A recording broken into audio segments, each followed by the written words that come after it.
Ce matin, à notre culte, l'accent est mis sur l'unité.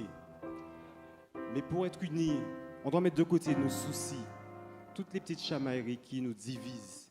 Et justement, le texte de ce matin nous exhorte, frères, par le nom de notre Seigneur Jésus-Christ, à tenir tous un même langage et à ne point avoir de division parmi vous, mais à être parfaitement unis dans un même esprit et dans un même sentiment. Amen.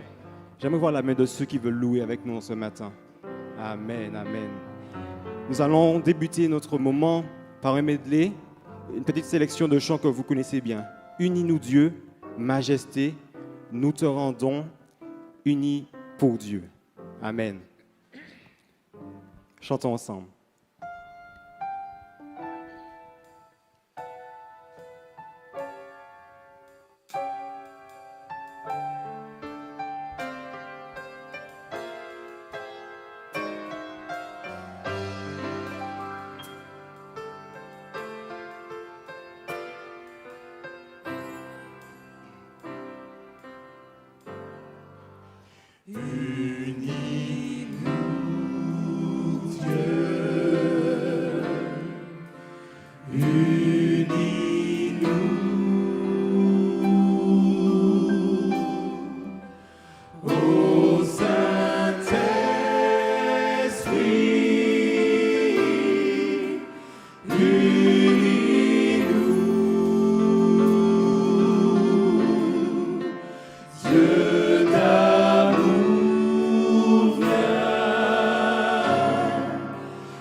À continuer à rester dans l'unité dans ces quelques paroles dans Éphésiens 4 au verset 1 à 3.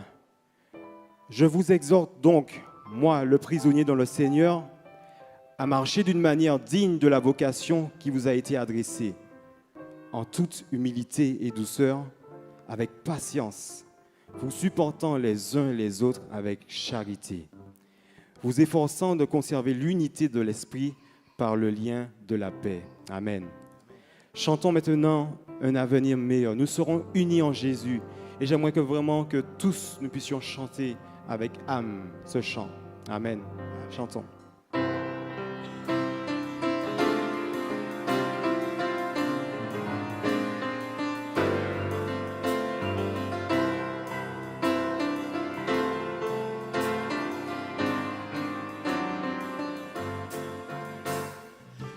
Serons unis en Jésus, vers un avenir meilleur.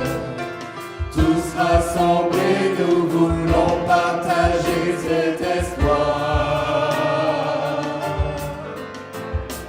Nous serons parmi les élus pour rencontrer le Sauveur. Nos vies changées, nous serons transformés par la foi. Nous te louons, Seigneur, toi qui vis dans les cœurs.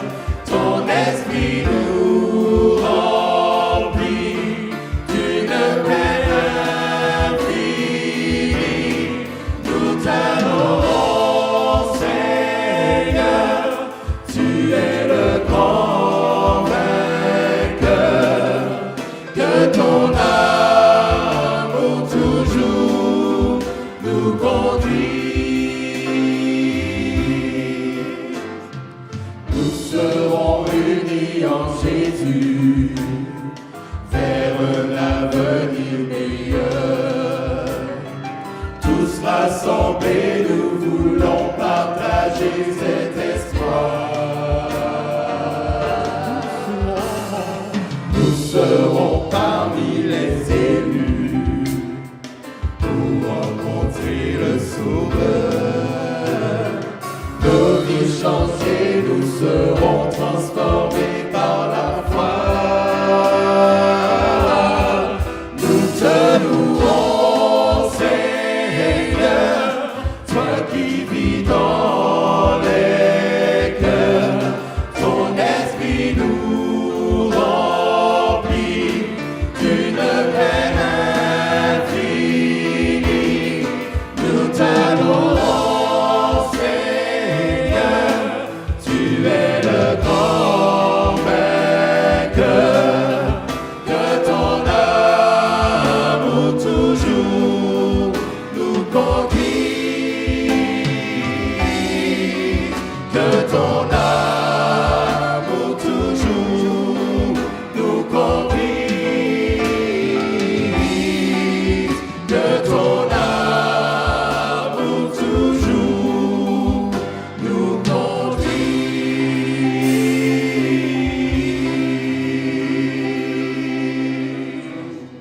Amen. Alléluia.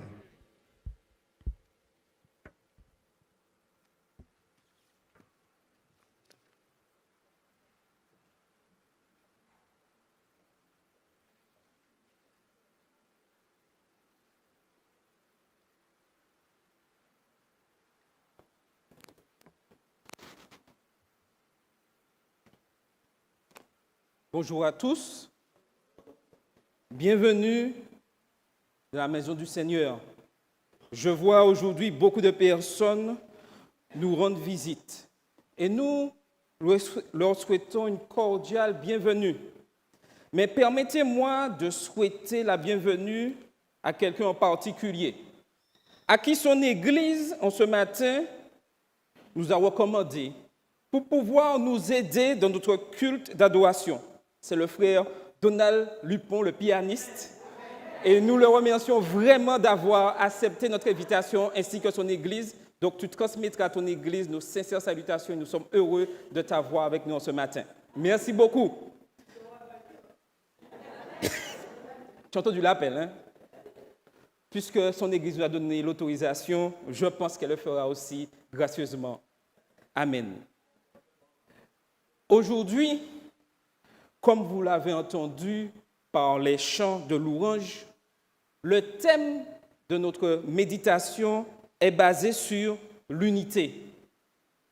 C'est un mot que nous connaissons tous, mais avec lequel nous avons un certain problème. Car nous n'arrivons pas à mettre cette unité en pratique, car nous sommes tous pécheurs. Je vous invite à incliner la tête. Seigneur Dieu, nous réclamons la présence de ton Saint-Esprit, que tu puisses diriger mes lèvres et que les paroles qui seront dites en ce matin puissent bénir ton peuple. Amen. Lorsque Jésus était sur terre, sa préoccupation première était l'unité. Aujourd'hui aussi, l'unité devrait être le principal objectif de chaque dirigeant, de chaque membre d'Église. Quoi que nous fassions, quoi que nous planifions, quoi que nous écrivions ou quoi que nous disions, nous devrions toujours nous demander comment cela affectera-t-il l'unité du corps du Christ. L'unité aide la mission et la mission sert l'unité. Une église dotée de dons de diversité peut-elle donner la priorité aux relations plutôt qu'à la raison, à l'unité plutôt qu'à l'uniformité, à l'interdépendance plutôt qu'à l'indépendance et à la compassion plutôt qu'au contrôle?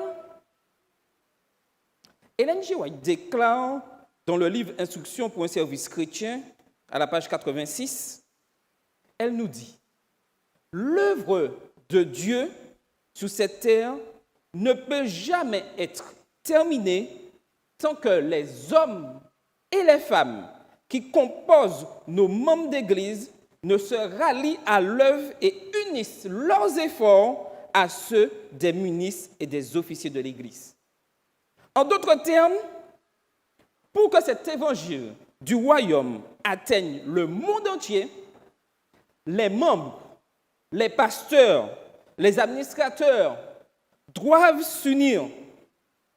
Des désaccords pourraient survenir et menacer cette unité.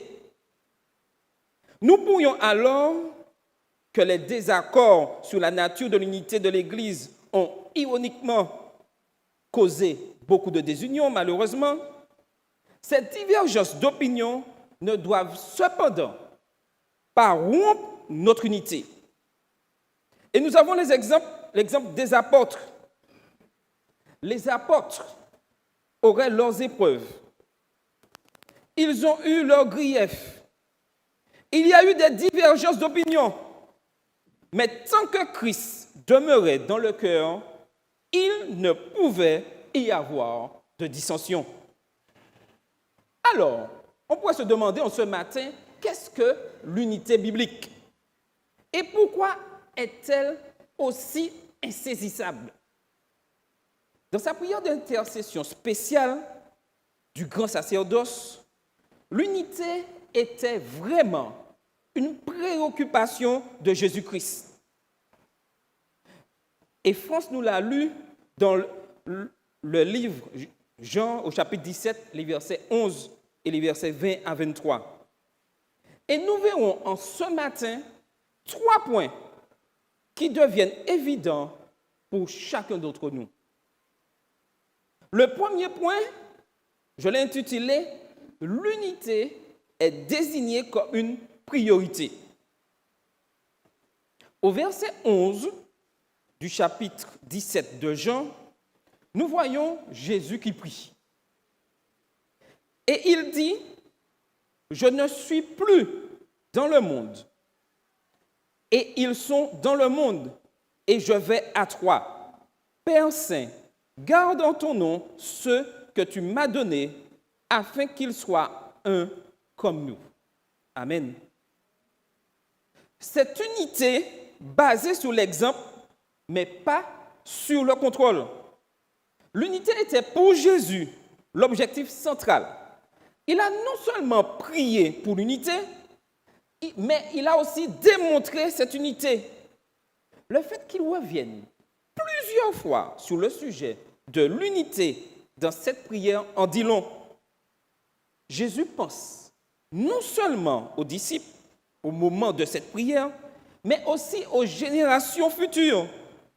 Car il dit au verset 20, « Croiront en moi par leurs paroles. » Et si nous sommes ici en ce matin, et si nous suivons sur YouTube ce message, c'est que cette parole nous est arrivée. Mais Jésus prévoit aussi les attaques de l'ennemi qui fragmenteraient le mouvement chrétien.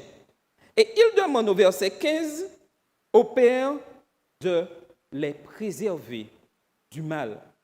Et nous pouvons remercier le Seigneur d'avoir fait une telle prière qui est venue jusqu'à nous aujourd'hui. Car sans que nous restons accrochés à Christ, nous sommes préservés du mal. Le thème de la grande controverse nous informe qu'un esprit indépendant n'est pas quelque chose de nouveau à notre époque d'aujourd'hui. Ceci est enraciné, malheureusement, dès le début avec Lucifer. Lucifer, cet ange de lumière, a introduit dans l'univers la guerre au lieu de la paix. Il a introduit la séparation au lieu de l'harmonie. Ainsi, nous comprenons tout de suite d'où proviennent les désunions. Ces noms même décrivent le plan stratégique de Satan. Séparé, divisé.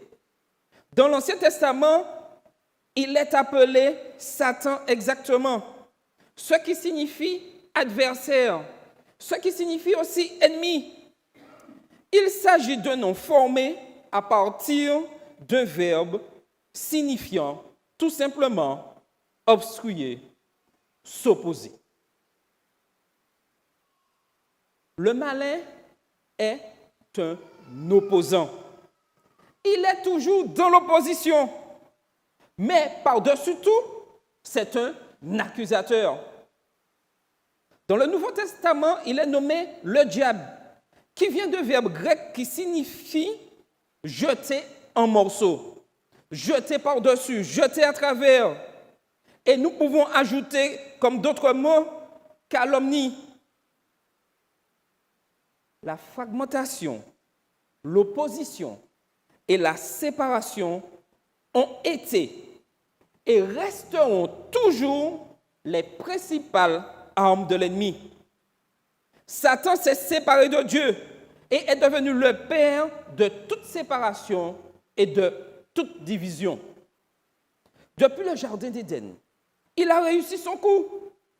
Il a réussi à séparer les êtres humains du Créateur. La seule véritable source d'unité et d'harmonie. C'est pourquoi, juste avant la croix, Christ a offert cette prière d'intercession spéciale du grand sacerdoce pour l'unité et la protection contre la source de toute séparation. Si l'unité était une telle préoccupation pour Jésus, elle devrait être également une préoccupation pour chacun d'entre nous en ce matin. En tant qu'adventiste du 7e jour, en tant qu'étudiant de la parole de Dieu, nous devons faire attention à toute désunion.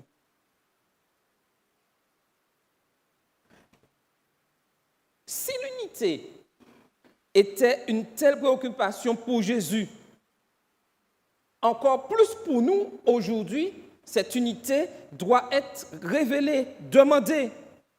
Quoi que nous fassions, quoi que nous prévoyions, quoi que nous écrivions, quoi que nous disions, nous devrions toujours avoir à l'esprit cette question.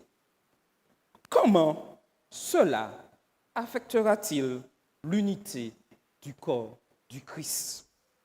Chacun d'entre nous, nous devons nous poser cette question. Est-ce que tout ce que je fais est pour la gloire de Dieu et pour l'unité de l'Église? Le deuxième point en ce matin, c'est que l'unité, elle est fondée sur la Trinité. Et lorsque nous prenons le verset 21 du chapitre 17 du livre de Jean, Jésus encore prie. Et il dit quelque chose vraiment d'important. Afin que tous soient un. Comme toi, Père, tu es en moi. Et comme je suis en toi. Afin qu'eux aussi soient un en nous. Pour que le monde croie que tu m'as envoyé. Cette unité, basée sur l'unité, mais pas sur l'uniformité. L'unité entre croyants devrait être calquée sur l'unité de la divinité trinitaire. La nécessité de l'unité trouve son origine dans la Trinité. Et l'unité entre le Père et le Fils est utilisée comme modèle d'unité entre tous les croyants. La lutte pour l'Église implique d'embrasser l'unité tout en résistant à l'uniformité. La Trinité comprend 3 personnes différentes, mais un seul Dieu. Ainsi, le concept biblique d'unité inclut la diversité. Ce concept est le plus clairement exprimé dans la parole de Dieu. Et on le voit exactement dans le livre de Deutéronome, le chapitre 6, le verset 4. Et je vais vous inviter à ouvrir vos Bibles dans le livre de Deutéronome, chapitre 6, et le verset 4. Et je lis, « Écoute Israël, l'Éternel, notre Dieu, est le seul éternel. » Amen. Le mot clé qui est utilisé ici est « un ». L'hébreu a plusieurs mots pour « un ». Cependant, l'auteur du livre du Deutéronome, qui est Moïse, a choisi le mot hébreu « ekad », qui peut être utilisé pour présenter non seulement l'unité numérique, mais une unité composée, une unité comprenant plusieurs parties. Dans Genèse 2, verset 24, Dieu dit « Et ils deviendront une seule chair ». Et c'est le même mot hébreu qui est utilisé. Deux personnes différentes, Adam et Ève, deviennent une. Ce sont toujours deux personnes et personnalités distinctes, avec des regards différents et jouant des rôles différents. Néanmoins, ils sont devenus un. Il est très perspicace de noter qu'après que deux sont devenus un, s'ils sont séparés, ils porteront les signes de la relation brisée. Et ceci est soutenu par le mot « s'attacher » qui est utilisé dans Genèse 2, verset 24. Les deux ne deviendront pas ce qu'ils étaient avant même de devenir un. Cela revient à coller ensemble deux morceaux de papier, puis à les séparer.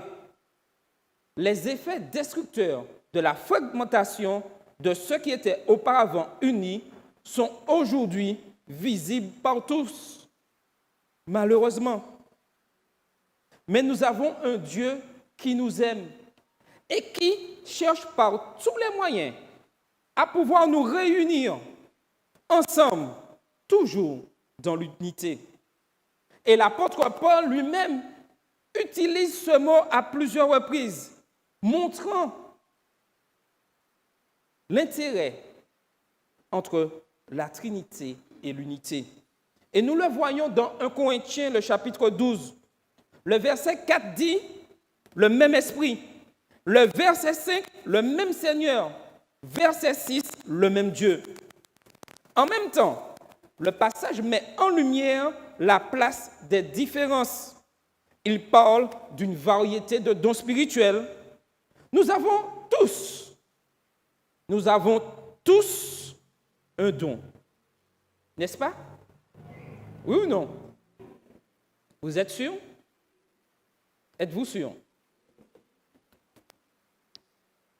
Vous avez bien répondu oui, hein?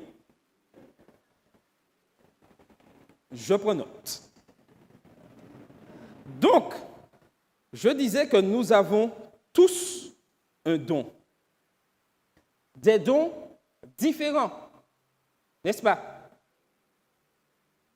Nous ne possédons pas tous les mêmes dons, mais tous sont donnés dans quel but?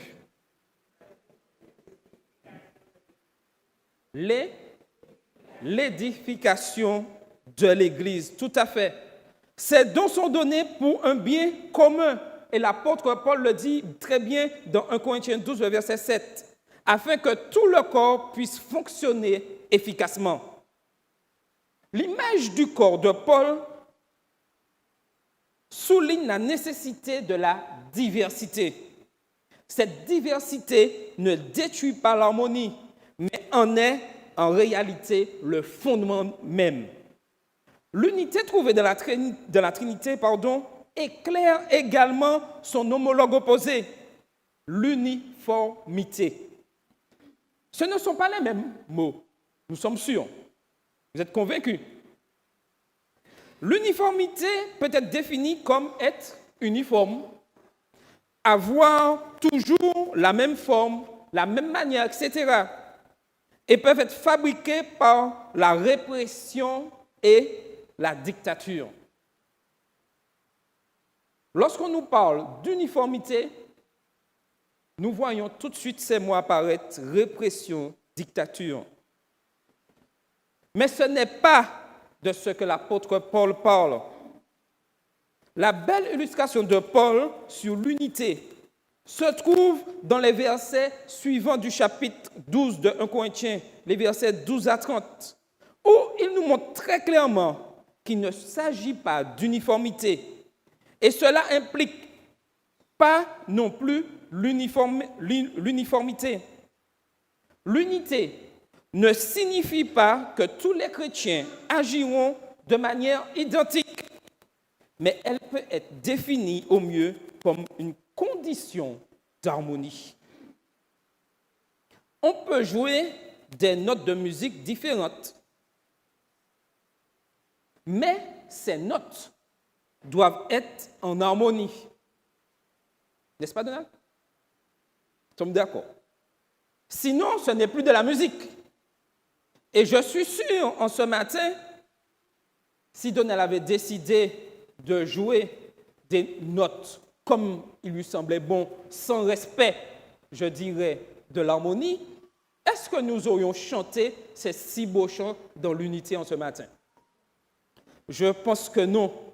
Et je pense que nous serons déjà sortis car nos oreilles n'auraient pas pu supporter une telle désunion entre les notes. Paul prend son temps pour expliquer patiemment à quoi ressemblera l'unité dans l'Église. Il dit, maintenant, il y a diversité de dons, mais le même esprit. Et il y a des différences d'administration, mais le même Seigneur. Et il y a diversité d'opérations, mais c'est le même Dieu qui opère tout en tous. Rappelez-vous tout à l'heure, lorsque j'ai posé la question, est-ce que nous avons tous des dons? Nous avons répondu oui. En ce matin, je voudrais vous dire quelque chose d'important sur l'unité avec les dons. Si nous sommes sûrs que nous avons tous reçu au moins un don de Dieu, et que nous ne mettons pas ce don au service de la communauté, nous sommes les premiers à chercher la désunion au sein de l'Église. Dans quelques semaines, certaines personnes seront interpellées afin de prendre des responsabilités au sein de la congrégation. Qu'allons-nous répondre à cet appel? Qu'allons-nous dire lorsqu'on va nous demander de pouvoir être un élément qui permettra à l'Église d'avancer? Quelle sera notre réponse? Le fait de répondre non devrait nous faire un petit tilt à notre cerveau en disant, cette réponse négative crée-t-elle l'union dans l'Église? Paul déclare que l'unité biblique n'est pas l'uniformité, mais plutôt la célébration joyeuse de la diversité. Dans l'unité chrétienne, nous ne sommes pas un parce que nous éliminons nos différences. Nous sommes un parce que nous les harmonisons. Amen. L'auteur Will Lemons déclare, ce n'est que lorsque nous rétablissons Jésus-Christ sous son trône, dans nos cœurs, que nous pouvons avoir l'unité. Tant que nous essayons d'imposer nos volontés ou même notre compréhension aux autres, il n'y aura jamais d'unité. Toutes les réunions d'unité sont vouées à l'échec, tant que nous essayons de substituer l'union ou l'uniformité à l'unité en Jésus-Christ. À travers cette illustration, Paul rend évident qu'aucune partie du corps, aucun groupe du corps ne peut représenter le corps entier ou fonctionner indépendamment du corps entier. L'analogie de Paul est frappante parce qu'aucune personne n'est le corps de Christ. Et je répète ça, aucune personne n'est le corps du Christ. Cette identité est un privilège collectif. Cela nous offre une illustration claire de l'unité dans la diversité. Nous ne sommes pas conçus pour être identiques les uns aux autres, ni pour remplir des fonctions identiques, mais nous sommes inextricablement liés les uns aux autres. La seule division possible serait créée par l'amputation, c'est-à-dire qu'un membre soit retranché, si nous étions coupés de force du reste du corps. Alors que l'autorité doit être respectée, la sœur White nous dit dans Témoignages pour l'Église, volume 8, c'est en anglais, elle nous met en garde contre le danger que quelqu'un essaie de contrôler tout le corps ou la conscience des croyants. Et elle dit, Dieu n'a établi aucun pouvoir royal dans l'Église adventiste du 7e jour pour contrôler tout le corps ou pour contrôler n'importe quelle branche du travail. Il n'a pas prévu que le fardeau du leadership repose sur quelques hommes. Les responsabilités sont réparties entre un grand nombre d'hommes compétents. Donc, si nous voulons l'unité, il faut que la tâche soit répartie avec tout le monde. Si ce n'est qu'un petit groupe qui accepte de travailler, l'unité n'est pas possible, car ce petit groupe-là trouvera la tâche trop lourde. Et pour s'alléger la tâche, cherchera à basculer dans l'uniformité par la dictature et la répression. En quelques mots, le fait de ne pas participer pleinement, de mettre nos dons au service de la communauté, nous devenons les responsables de la désunion de l'Église, nous devenons responsables de la répression et des dictatures qui existent dans certaines églises. Le plus souvent, lorsque nous voyons cela, nous voulons condamner les dirigeants. Mais c'est l'attitude de ceux qui restent en retrait de l'Église, de mettre leurs dons au service, qui crée cette dictature. Donc, nous-mêmes, des fois, en disant non, nous sommes responsables de la dictature qui existe dans l'Église. Car le fardeau se trouvant trop lourd pour 2 personnes seulement pour 50 postes, ils sont obligés de passer par ce chemin-là, alors que ce n'est pas ce que Dieu a prévu. Et la sœur White ajoute encore, Dieu n'a jamais autorisé un homme à exercer un pouvoir sur ses compagnons de travail.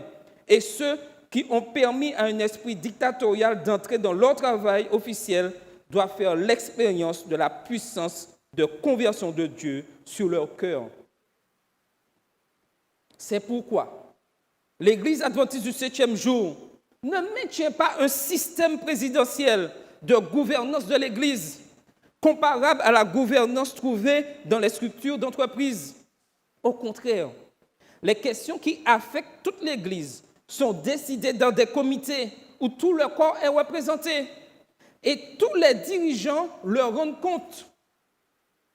La tâche principale du président de ce comité est d'abord de s'assurer que chaque voix est entendue et deuxièmement, de s'assurer que les décisions prises représentent la volonté de l'ensemble du corps plutôt que d'un petit groupe influent. Nous ne vivons pas dans une théocratie où le Seigneur révèle sa volonté à travers une seule personne, mais plutôt le Saint-Esprit agit à travers tous les croyants qui sont ouverts à sa direction. Le Saint-Esprit ne se contredit pas. Et je répète ceci. Le Saint-Esprit ne se contredit pas. S'il parle à travers vous et qu'il parle à travers moi, nous parviendrons à un consensus. Ceux qui détiennent l'autorité doivent manifester l'Esprit du Christ. La sœur White ajoute encore dans le livre Les Actes des Apôtres, à la page 102, et elle dit qu'il est important que nous puissions travailler en harmonie avec les décisions prises par l'ensemble des croyants réunis en un conseil uni. Paul déclare ensuite ces choses, selon toujours Ellen White. Bien que Paul ait été personnellement enseigné par Dieu, il n'avait pas d'idée tendue sur la responsabilité individuelle. Tout en se tournant vers Dieu pour être guidé directement, il était toujours prêt à reconnaître l'autorité confessée au corps des croyants unis dans la communion ecclésiale. Cet appel nous est lancé aujourd'hui. Voulons-nous être unis? Voulons-nous cette unité au sein de notre Église? Et elle continue, la sœur White, toujours dans le même livre, à la page 112. Dieu a investi son Église d'une autorité et d'un pouvoir spéciaux que personne ne peut être justifié de négliger et de mépriser, car celui qui fait cela méprise la voix de Dieu. Il est remarquable de noter que même Dieu lui-même a œuvré dans le plan du salut dans un conseil de la Trinité. Et Paul continue toujours dans Éphésiens, le chapitre 4, où il montre encore cette importance entre unité et Trinité. Dans le verset 4 d'Éphésiens 4, il parle d'un seul esprit. Verset 5, il ajoute un seul Seigneur. Verset 6, un seul Dieu et un seul Père. Ces trois passages, Jean, le chapitre 17, 1 Corinthiens, le chapitre 12, les versets 12 à 30, et le chapitre 4 de Éphésiens, se réfèrent non seulement à la Trinité comme modèle d'unité, mais aussi à l'amour comme chemin vers l'unité. Mon troisième et dernier point en ce matin est lié à la mission. L'unité est liée à la mission. Et nous le voyons dans les versets 22 et 23 du chapitre 17 du livre de Jean, où Jésus dit, « Je leur ai donné la gloire que tu m'as donnée, afin qu'ils soient un comme nous sommes un, moi en eux et toi en moi, afin qu'ils soient parfaitement un, et que le monde connaisse que tu m'as envoyé et que tu les as aimés comme tu m'as aimé. » C'est une unité qui est basée sur l'interdépendance, mais pas sur l'indépendance. Mot aujourd'hui auquel beaucoup cherchent indépendance. Mais Christ nous appelle à l'interdépendance. La prière d'intercession du Christ clarifie le but de l'unité. Faire savoir au monde que tu m'as envoyé. Verset 21. Jésus a été envoyé dans le monde et maintenant, il nous envoie pour témoigner. Notre relation les uns avec les autres est l'un des outils les plus puissants de la mission. Et notre ennemi, le diable, le sait bien. Il sait bien qu'en mettant la désunion, la mission ne sera pas accomplie. Mais gloire à Dieu, Dieu dirige son Église et cette mission sera accomplie. Plaise à Dieu que nous soyons tous enrôlés dans cette mission. La lutte pour l'Église implique d'embrasser l'interdépendance tout en résistant à l'indépendance. L'unité implique un objectif commun et une interdépendance au sein du corps de Christ. À la Pentecôte, la mission a commencé lorsque les disciples ont placé les intérêts de leurs frères et sœurs au-dessus des leurs, mettant de côté toutes les différences, tout désir de suprématie. Ils se sont rapprochés dans la communion chrétienne. Et sous l'influence de l'Esprit, des paroles pénétrantes, des paroles de confession se mêlaient à des chants de louange pour les péchés pardonnés. Et qu'est-ce qui a suivi à ce moment-là? Qu'est-ce qui s'est passé à ce moment-là, lorsque les disciples sont passés par, je dirais, le courroux de la confession?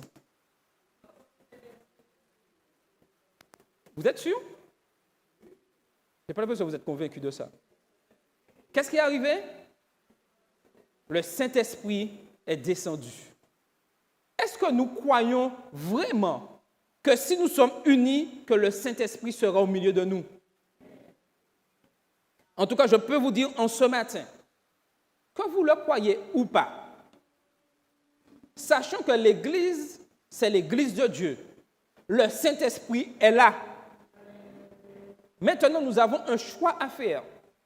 Voulons-nous être enrôlés dans cette mission ou voulons-nous être rejetés par Dieu?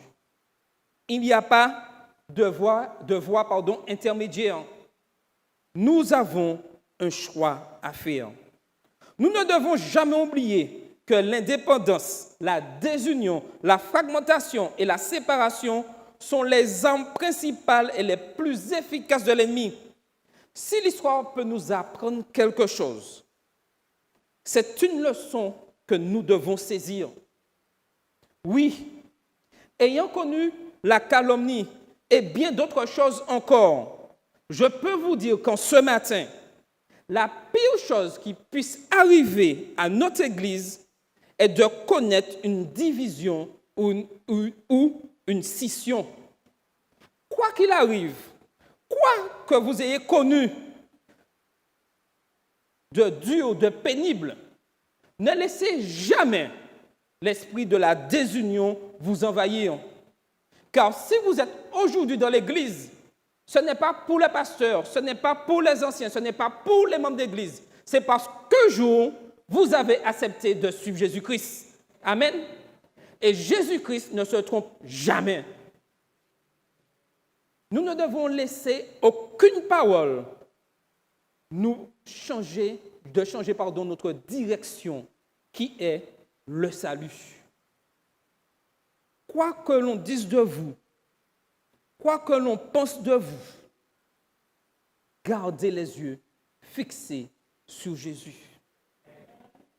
Si vous avez accepté cette parole, certes, le prédicateur a été utilisé par le Saint-Esprit, mais ces paroles ne sont pas du prédicateur, ni des anciens. C'est la parole de Dieu. C'est Dieu lui-même qui nous a parlé. Rien n'affaiblit davantage notre efficacité en mission que cette désunion. L'Église, lorsque nous voyons l'Église du Nouveau Testament, elle constituait une nation, un peuple. Et l'apôtre Pierre le dit clairement dans 1 Pierre 2, verset 9. Vous êtes une race élue, un sacerdoce royal, une nation sainte, le peuple de Dieu.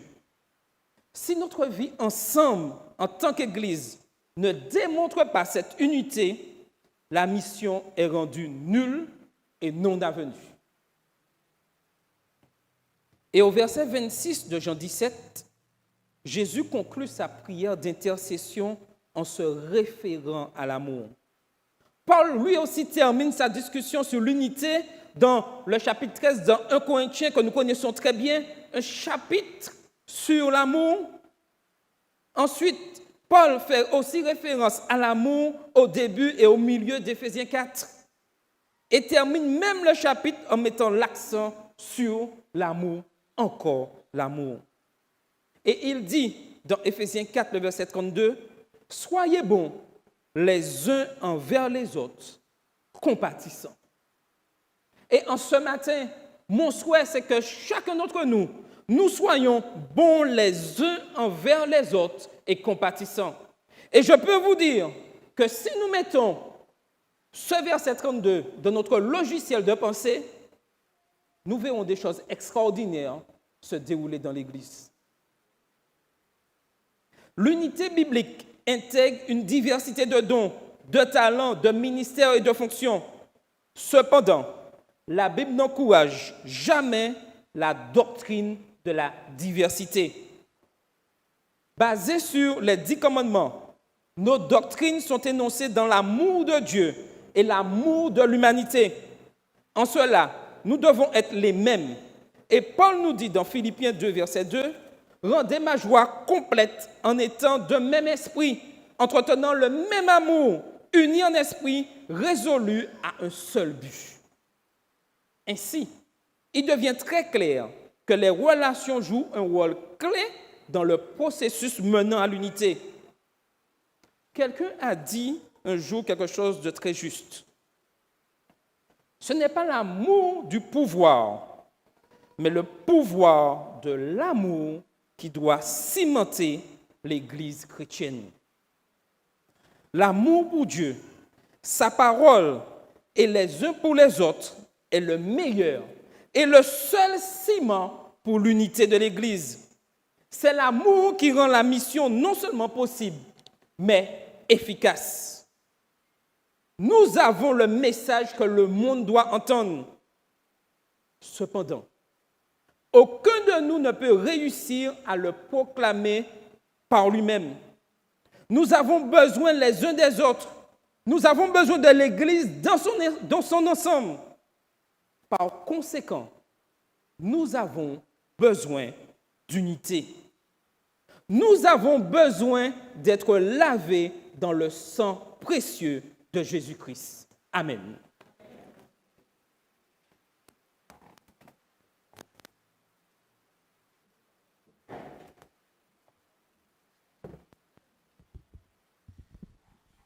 Pour terminer notre culte, je vais vous inviter à vous tenir debout et nous chanterons au numéro 268 de nos hymnes et nos ranges, « Jésus par ton sang précieux ».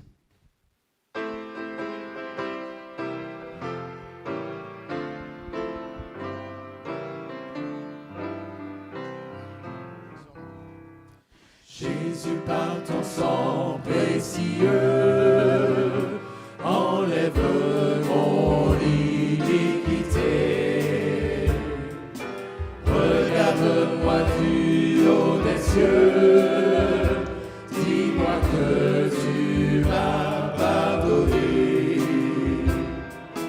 J'ai longtemps erré, cœur rebelle, mais j'entends ta voix qui m'appelle au pied de ta croix.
purifie tous nos êtres, tout notre être, et que nous puissions, par ton Saint-Esprit, annoncer ce message que tu reviens bientôt, et que nous soyons un peuple uni, unis dans la mission, unis dans la Trinité, unis pour annoncer que tu reviens bientôt, unis, oui Seigneur, nous avons soif de cette unité, que nous ayons cette assurance que nous soyons toujours unis et nous aimant les uns les autres.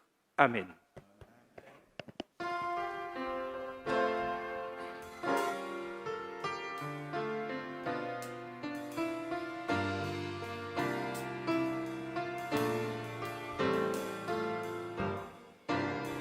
Que l'Éternel te bénisse et te protège.